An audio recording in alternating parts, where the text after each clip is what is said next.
Superdelegates were a highly controversial component of the 2016 Democratic primaries. One day, the host of Morning Joe really went in on the concept of superdelegates. Bernie Sanders' winning streak continued over the weekend with a victory in the Wyoming caucuses on Saturday. Sanders beat Hillary Clinton by 12 points, 56-44, notching his 8th win in the last 9 nominating contests. Okay, what do we do here? I mean, it sounds like he's winning. He's won 8 out of 9. Yep. But he's losing. And look, he wins by 12 points. I tell you, I would not do well as a Democratic politician. He wins by 12 points. He may not even pick up a single delegate. After winning by 12 percentage points, he's losing. He loses Wyoming, he's losing where it counts by 4 delegates, 11-7. Now, John Heilman, if that is a system that is not rigged against voters and rigged in favor of the rich and powerful, please tell me one that is. I think the emotion the hosts of Morning Joe displayed here represent how a lot of people felt during the 2016 Democratic primaries. I mean, this was so undemocratic. Superdelegates exist to undermine the will of the voters.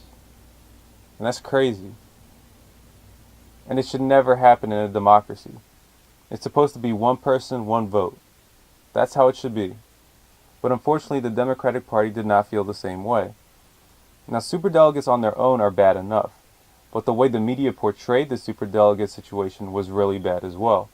They were misinforming the American people in a big way, because superdelegates do not vote until the Democratic Convention after all of the primaries are done, and yet the media kept portraying it like the superdelegates already voted, and they would display the delegate count total as if they did. And it would make it seem like Hillary had some insurmountable lead over Bernie, and it felt like the media was trying to trick Bernie Sanders supporters into giving up by making it seem like Bernie Sanders was already down too big and had no chance of winning, when in actuality, in terms of pledged delegates, you know, the ones actually based on how the American people vote, the race was a lot closer than the media made it out to be. And then the media took it to a whole nother level. I think it was the last day before the final big primary day when California, New Jersey, and a bunch of other states were going to vote. And the media all of a sudden declared that Hillary had enough delegates and had won the Democratic nomination. It was unbelievable. There was no primary that day. Hillary hadn't earned any more delegates. If I'm recalling correctly, people in the media called up superdelegates who had not yet declared their support for Hillary and got them to pledge their support for her, which put her over the top.